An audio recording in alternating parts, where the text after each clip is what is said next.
Ouais, en fait, les adaptations de jeux vidéo vaudraient mieux qu'ils s'y Ouais, cantonnent, on va dire. On va dire que c'est, voilà, ouais. Parce que c'est... quand il touche à l'histoire et aux genre aux trois mousquetaires, il transforme les trois mousquetaires en ninja, quoi. D'accord. Tu l'as pas vu cette Je entrée l'ai pas de... vu.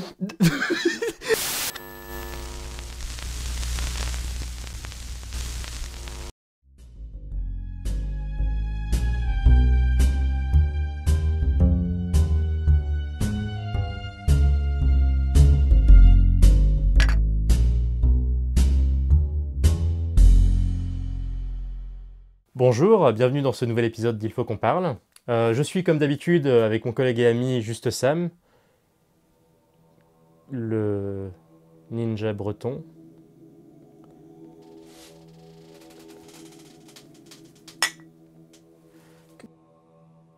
Du coup, le film d'aujourd'hui, c'est Mortal Kombat. Alors, quel Mortal Kombat? Justement, on va parler à la fois du film Mortal Kombat de 2021 de Simon McCoy et du film de 1995 de Paul W.S. Anderson.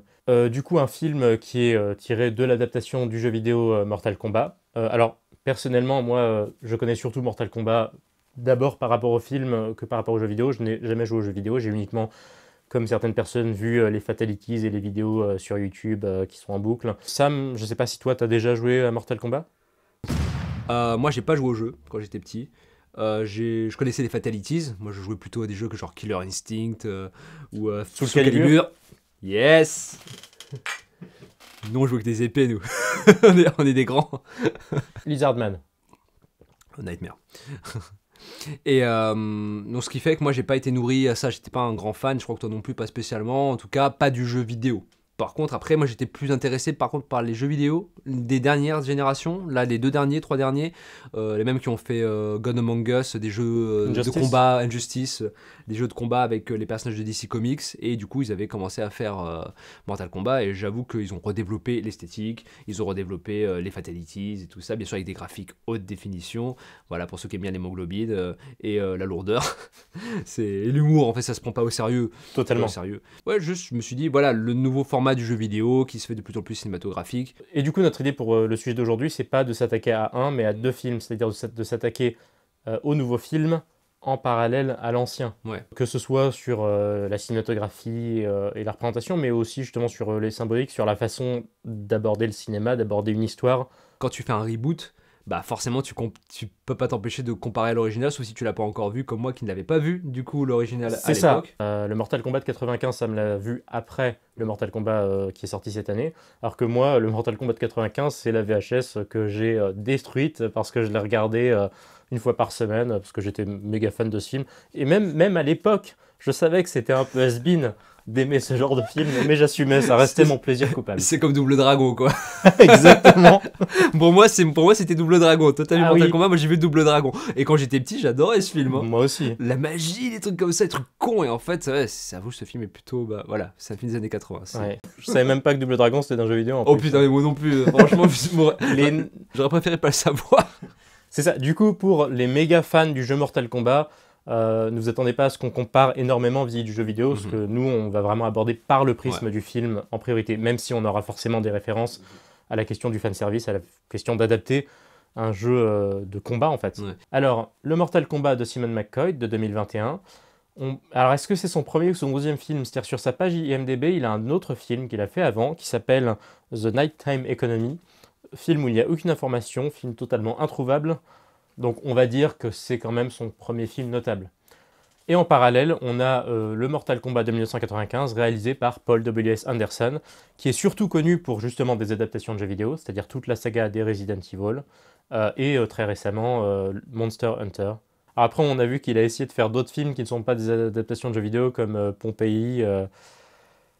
Ouais, en fait, les adaptations de jeux vidéo vaudraient mieux qu'ils s'y Ouais. cantonnent, on va dire. On va dire que c'est... Voilà, Ouais, parce que c'est... quand il touche à l'histoire et aux genre aux trois mousquetaires, il transforme les trois mousquetaires en ninja, quoi. D'accord. Tu l'as pas vu cette Je entrée l'ai pas de... vu. des ninjas à Venise qui sortent de l'eau avec des arbalètes. Bon, j'avoue, il y a des gens qui vont dire, bah, il y a Assassin's Creed. Et alors, je suis désolé, ça passe pas. C'est entre ça et le Masque de Fer, les Trois Mousquetaires, ils ont souffert cinématographiquement. S'il vous plaît, faites-moi un bon film. Au moins un. Alexandre Dumas. Il a fait un 360 dans sa tombe depuis. Du coup, il y a la bande-annonce qui vendait quand même pas mal du rêve. C'est ça, les effets spéciaux étaient stylés. Franchement, même en ce moment, dans Il y une avait période une où il y a intensité. tellement d'effets spéciaux, j'étais c'est quand même assez propre. La glace, le feu, c'était vraiment pas mal. C'est ça, on sentait qu'ils allaient jouer avec les textures et qu'ils allaient vraiment exploiter à fond les personnages. L'ancrer dans quelque chose de peut-être plus réel. Réel, ce que de je veux plus dire. cohérent et Plus de. cohérent, ouais. Ouais. C'est vrai que les effets spéciaux de l'ancien, il y avait un truc où c'est normal, ça vieillit. Et là, il y a un côté, ils ont mis la dose dessus pour qu'en fait ce soit peut-être crédible. Alors, la franchise Mortal Kombat est basée sur un scénario assez simple. Bagarre.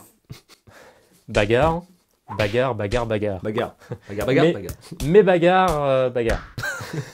Non, mais en fait, c'est basé sur un principe assez simple. C'est sur un principe presque de légende, de mythologie, qu'il y a 10 tournois, des champions d'un monde parallèle avec un autre, c'est-à-dire justement de la Terre avec The Outworld, qui est la sorte d'outre-monde. C'est ça. qui Classique, sont le monde de- des enfers, un truc un peu. Un peu, similaire. ouais, il y a un côté un peu infernal avec des monstres, et où en fait il y a une sorte de tournoi où c'est les champions de chacun des univers qui s'affrontent, et le gagnant de ce championnat a le droit d'envahir en fait l'autre monde. C'est ça, de régner du coup sur tous les autres royaumes, peut-être, quelque chose du genre. C'est ça, ouais. exactement. Si 10 tournois sont remportés.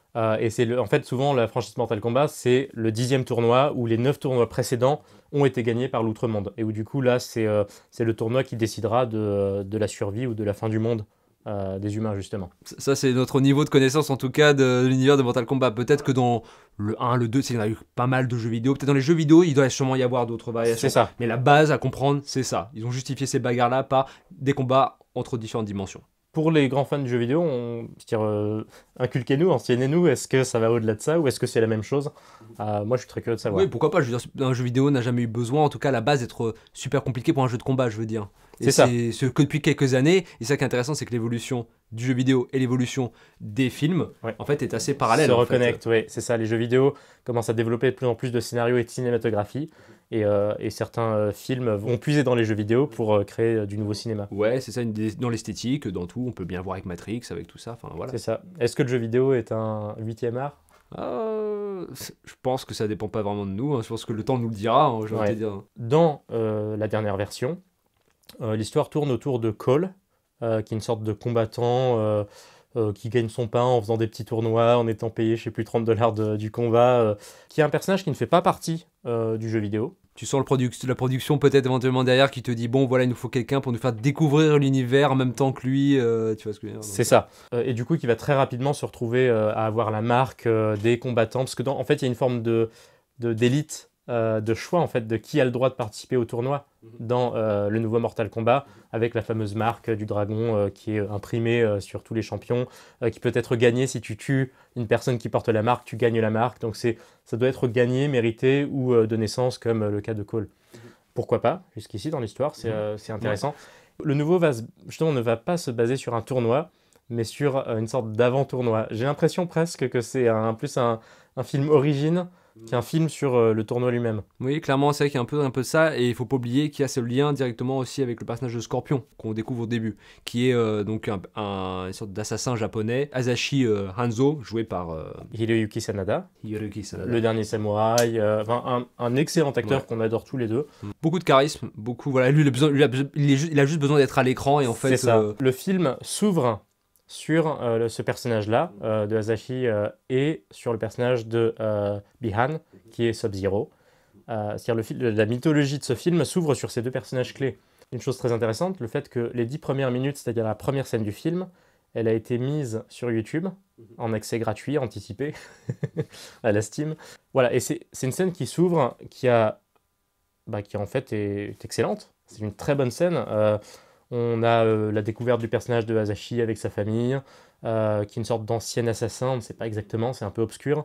Et on a justement le personnage de Bihan, qui est... L'élément perturbateur. On retrouve le fait des éléments de l'histoire classique. Exposition. Élément perturbateur, classique, mais voilà, Ouais. qui fonctionne. Bihan qui arrive et qui est une sorte d'un clan de combattants chinois. En plus, il respecte les langues, justement. Donc c'est un détail, mais c'est quand même important de le noter.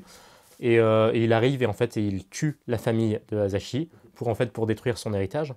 Et il va y avoir une sorte de combat entre eux où c'est une histoire de vengeance, de vol d'héritage, déjà de vol de pouvoir en fait. Et dans cette scène il y a à peu près tout, c'est-à-dire on a une bonne intention, on a des personnages très bien introduits en fait, on a déjà une certaine empathie pour certains personnages, Des enjeux. des clairs. enjeux clairs, et des scènes de combat qui sont excellentes et qui sont justement pleines d'intention. Moi je sais qu'après cette scène-là, j'étais en mode si tout le film est comme ça, j'achète. Est-ce que l'intro est comme le reste du film? Non. Voilà, Non, clair. on est d'accord, au moins Non. sur ça. Oui, donc du coup, quand on a un reboot, donc on a finalement la possibilité de traiter une même histoire, mais de façon légèrement différente, mais avec une même base, bah forcément on a un élément de comparaison. Et c'est vrai que rien que l'histoire, déjà, ça en dit beaucoup sur le combat entre le fond et la forme dans ce film-là. Comme tu disais, là, on est supposé avoir un tournoi, ou en tout cas, c'est la base.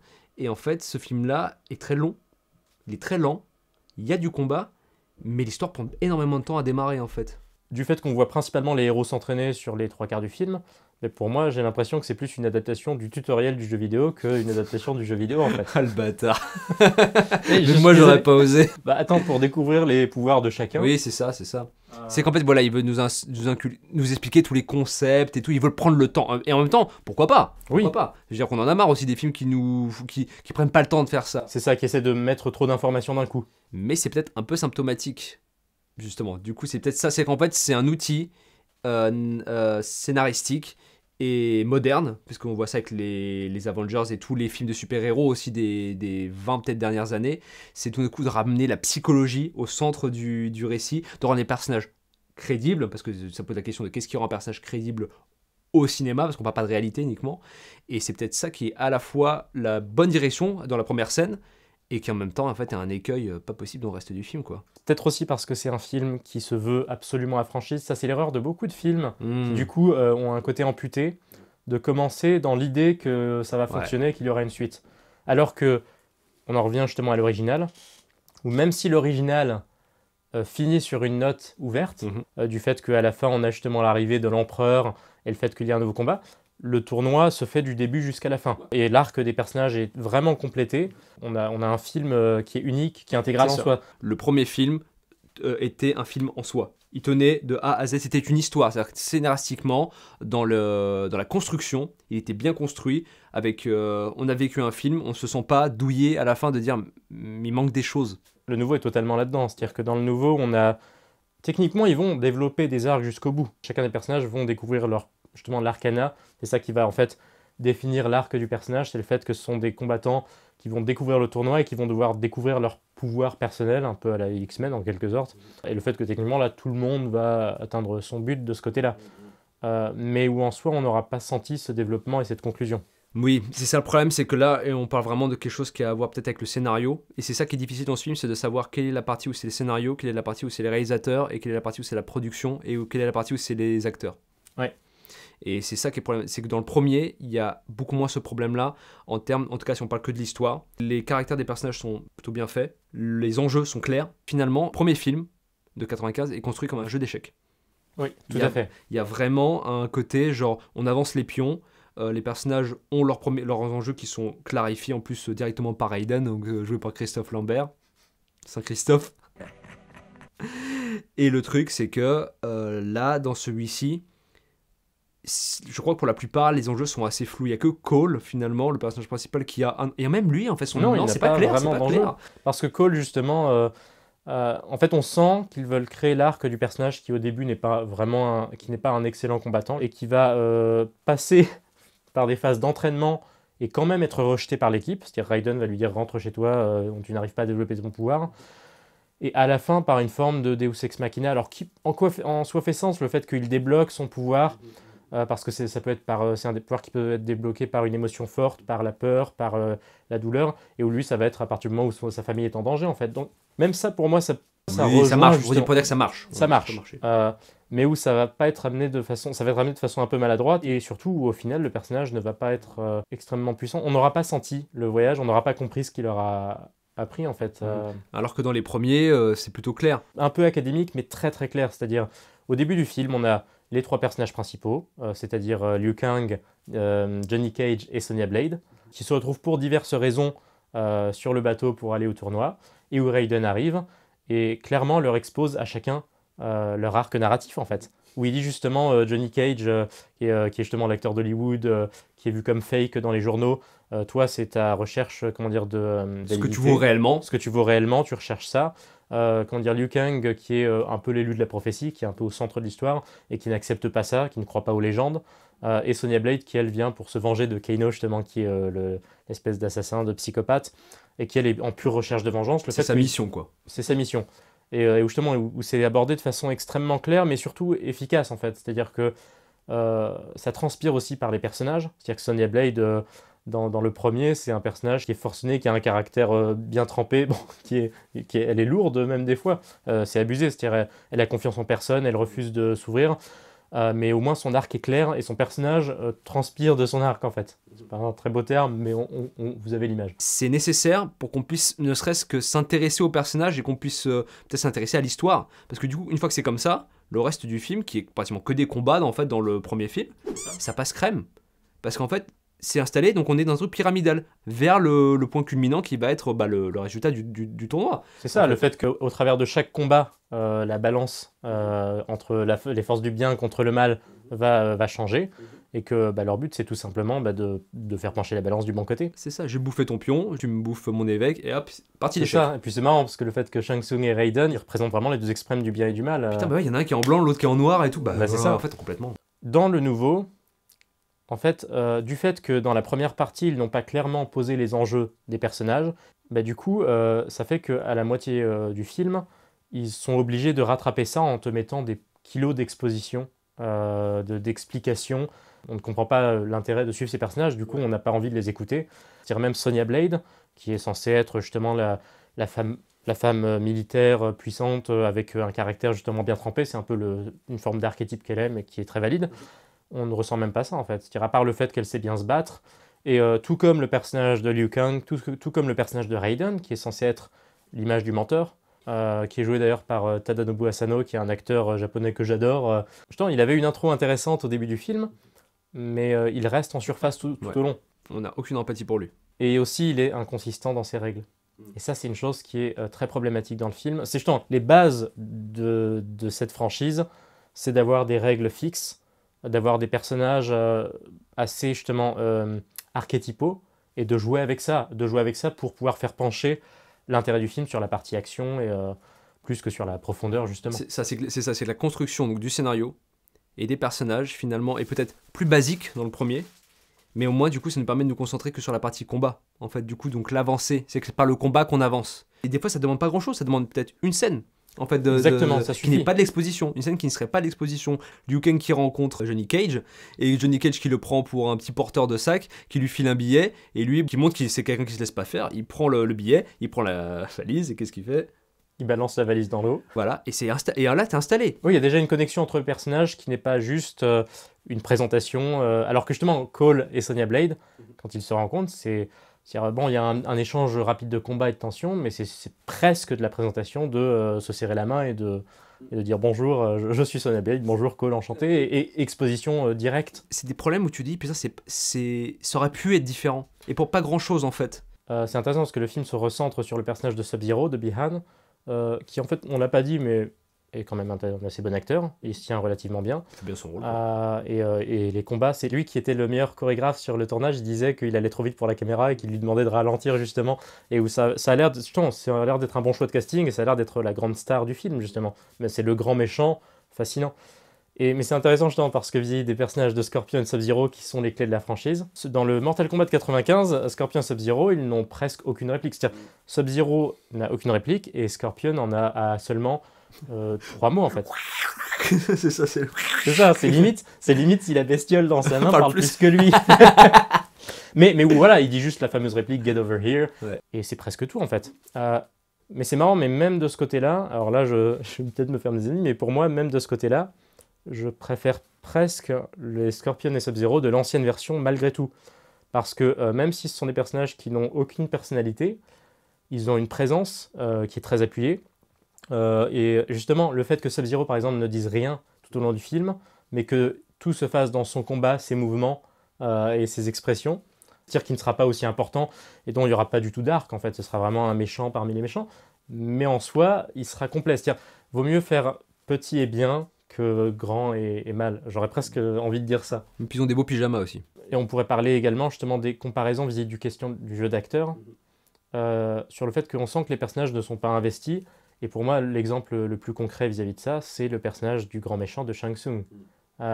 Où dans l'ancien, alors il en fait des caisses, il est inanardise. Alors on sent qu'il prend son pied, hein. Pour moi, on sent qu'il a plaisir à jouer un méchant, et où lui, il se donne à fond au moins dans son énergie. Dans le nouveau Mortal Kombat, le Shang Tsung, c'est-à-dire, il a sa présence par l'outre-monde et son équipe de monstres. Oui, il n'a pas l'impression il s'en fout un petit peu, quoi. C'est ça, il y a pas, on sent qu'il y a, on en revient et on sent qu'il n'y a pas d'enjeu en fait. Mais encore une fois, il y a un manque de développement. Est-ce que c'est l'écriture? Est-ce que c'est le jeu? Ou est-ce que c'est la direction? Ou c'est un peu des Un trois? mélange des trois, oui, Mélange c'est des ça. À part pour moi, le personnage justement, et c'est ce qui est dommage, c'est la façon dont il le traite après, c'est le personnage de Kano, qui pour moi, c'est presque lui qui faisait tenir le rythme du film. Parce que quand il arrive justement, c'est étrangement un des personnages qui naturellement a énormément de personnalité, et on dirait presque qu'il compense par rapport aux autres personnages. Alors, parce qu'il joue justement un peu comme Johnny Cage dans l'ancien, il joue celui qui va nous rattacher à la réalité en citant un peu l'absurdité des règles du Mortal Kombat, en déconnant dessus. Et en même temps, il va être assez marrant, il va être assez. C'est-à-dire, les scènes de combat avec lui vont être assez intéressantes. Et donc, le personnage se tenait relativement tout au long du film. C'est un des seuls, ouais, effectivement, aussi avec Sanada, le personnage de Sanada. Avec le personnage, bien sûr, de Scorpion. Et du coup, ouais, c'est ça, les liens entre les personnages sont un peu loupés. C'est-à-dire le lien entre Scorpion et Cole, qui est sous-entendu par la bande-annonce et par des moments dans le film, les flashbacks qui sont descendants. Surtout qu'en plus, oui, ça, il a plein de flashbacks où on voit Scorpion qui est dans les enfers. On se disait, c'est le prochain Scorpion, en fait. Et on attendait de voir ça quand il développe son pouvoir.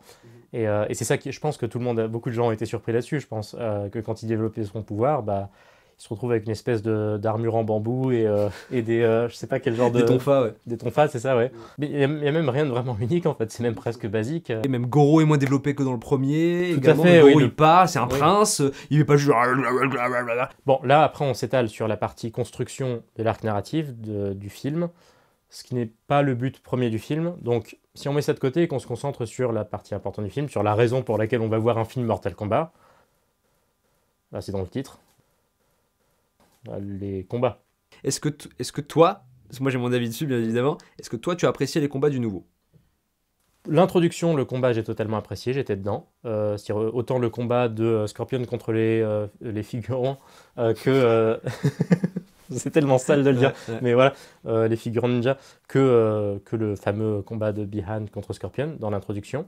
Plus je voyais les combats, plus je me rendais compte que sur la réalisation des combats et sur une chose qui est essentielle, c'est-à-dire sur l'outil cinématographique qui permet de rendre les combats plus palpables, du coup, ça ne fonctionne pas en fait. On ne ressent pas les impacts, et l'effet de montage est un peu est étrangement en fait découpé inutilement. J'ai l'impression qu'il y a eu un sacré travail vis-à-vis des chorégraphies, mais quand on sait qu'aujourd'hui ils ont sorti des films comme John Wick, on a vu que ça fonctionne en fait d'arrêter de couper la caméra et de laisser respirer l'action.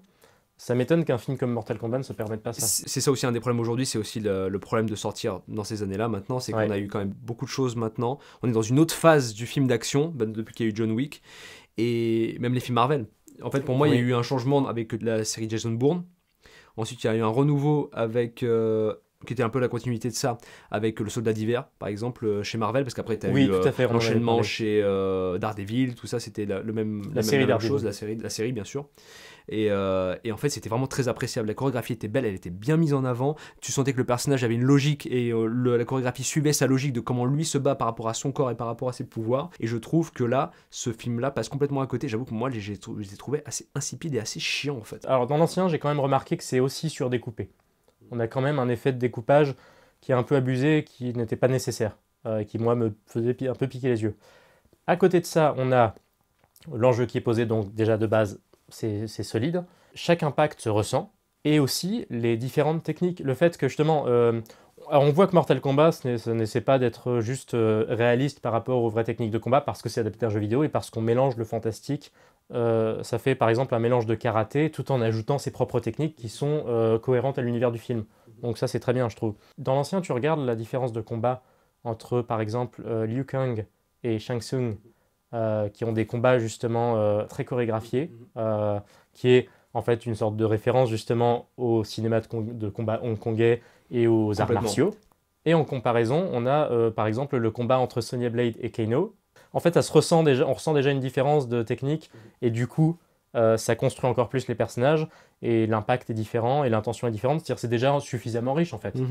Oui, et puis ils essaient pas forcément d'aller dans de l'extraordinaire tout le temps. C'est ça. Mais tout ce que tu avais fait comme remarque, et ça c'était dans les volontés de mise en scène et de production, c'est que c'était à l'époque, on était encore dans les années 90, c'était avant Matrix, il y avait Oui. déjà cette volonté, et le producteur lui disait, d'aller chercher la qualité des combats hongkongais. C'est ça. Et La force du cinéma hongkongais. Et dans le making-of, il explique que en fait, les combats, pour certains, étaient appris et filmés du début jusqu'à la fin, sans coupure. Ce sont des masters qui ont été filmés sur plusieurs caméras en même temps. Ce qui est très marrant, on voit un plan justement où il y a une caméra placée à côté de l'autre pour faire le large et le rapprocher, et où ils suivent le combat qui ne s'arrête pas. C'est marrant, c'est exactement le même système qu'ils ont utilisé dans 300, Oui. sauf que dans 300, ils ont justement joué avec ça en faisant des effets de zoom, des zooms, Ouais. qui étaient assez malins. Mais du coup, tu dis qu'il y avait une volonté que le combat se fasse de la façon la plus réaliste possible. C'est-à-dire que tu as la fatigue qui se cumule au bout d'une minute de combat. Comme tu ne coupes pas, tu as plus la sensation des impacts et tout, quoi. Tu as quelque chose qui s'accumule. Et malheureusement, c'est le montage derrière, je trouve, effectivement, dans le film, quand j'ai vu ça, je fais... Ah bah c'est dommage, du coup, dans l'ancien, je parle. Hein. Oui. Vous avez coupé finalement la chose même qui faisait votre particularité, Votre qui aurait force, peut-être pu le propulser, mais peut-être ça a gardé quand même une petite essence dedans. Ça se maintient quand même, oui. Alors que là, les derniers, ouais, effectivement, c'est très moderne, ça bouge un peu dans tous les sens. Moi, personnellement, j'ai pas apprécié beaucoup les mouvements, et c'est très dommage. Et déjà qu'il n'y avait pas les enjeux, c'était la combinaison des deux qui, à mon avis, a été malheureusement catastrophique. Et ça amène la question aussi des fatalities. Bon, il n'y en a pas beaucoup, mais il y en a quand même. Ou des triggers, mais finalement, moi, je m'en fous un peu. Pareil, j'aurais pu faire ça. Parce qu'il n'y a pas d'enjeu. Et ça pose la question du problème de, bah oui, mais une fois que les gens sont morts, du coup, comment est-ce qu'on les ramène? Ils ont trouvé une petite pirouette bien sympathique. Hein. C'était quoi? C'est la mort n'est qu'un portail, finalement, vers un autre monde. La mort n'est qu'une ouverture. Oui, avec une facilité scénaristique. Exactement, c'est vraiment ça. On peut même aborder un autre aspect de la cinématographie, c'est les décors en fait. Les décors et le fait, et justement, et la question de, on en revient au classique des années 90 face au numérique d'aujourd'hui, du numérique contre le physique. Le fait que, alors dans l'ancien, les décors sont remplis, c'est très rempli, c'est-à-dire qu'il y a une statue tous les 2 mètres, hein. C'est vraiment abusé. Et à côté, le nouveau qui propose d'aller un peu plus dans l'univers des humains et comment dire, qui a créé cette espèce de citadelle de glace Sub-Zero, qui est la nouvelle Elsa. T'as pas le droit. Quel enfoiré, putain, mais ouais. Et voilà, mais où en parallèle, les décors sont grands et beaux, mais on sent il y a quelque chose de très vide. C'est ça, et après je dirais que c'est peut-être la différence aussi de niveau de technologie, mais au moins tu sens qu'il y a une ambition dans celui de 95, même les mouvements de caméra sur ces endroits, genre il y a un gigantisme qui est travaillé, Oui. qu'on retrouve dans celui-ci, mais il est rempli par rien. C'est ça. Il est rempli Il par est rempli rien. par de l'air. Bon, alors du coup, dans l'ensemble, vu que le but c'était quand même de faire un parallèle entre l'ancien et le nouveau Mortal Kombat, on a quand même bien abusé sur le nouveau contre l'ancien. Est-ce que le nouveau a quand même réussi quelque chose par rapport à l'ancien?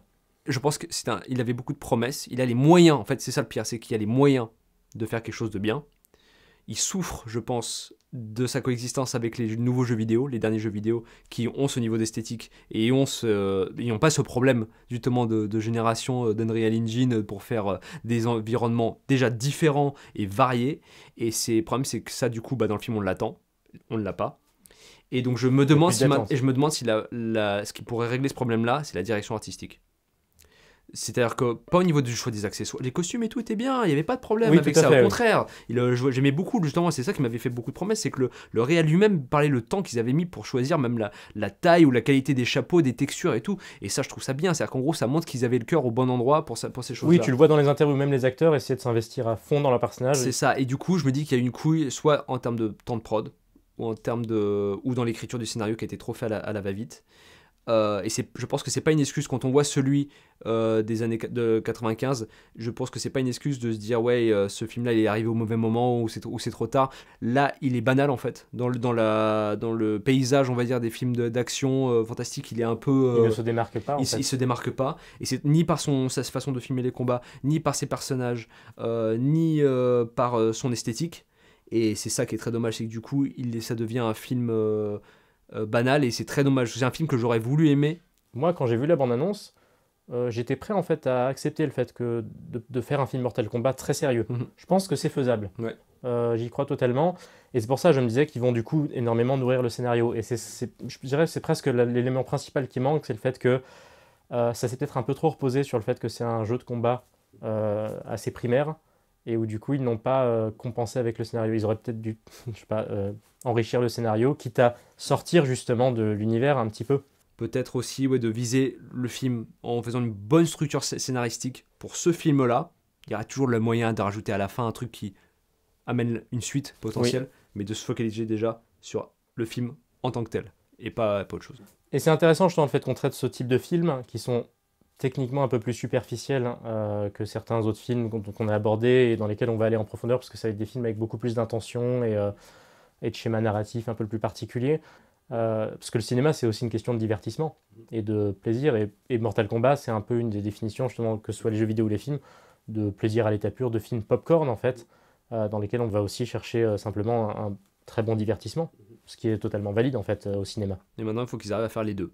Voilà, je vous invite à partager dans les commentaires vos retours sur le film, sur ce que vous avez pensé, si vous êtes d'accord ou si vous n'êtes pas d'accord, c'est toujours très intéressant. Si vous avez aimé la vidéo, à la récompenser avec un petit pouce vers le haut. Si vous n'avez pas aimé, un pouce vers le bas, on est ouvert à la critique, et surtout, n'oubliez pas de vous abonner. Il est temps de s'abonner. Ah, c'est une riche idée.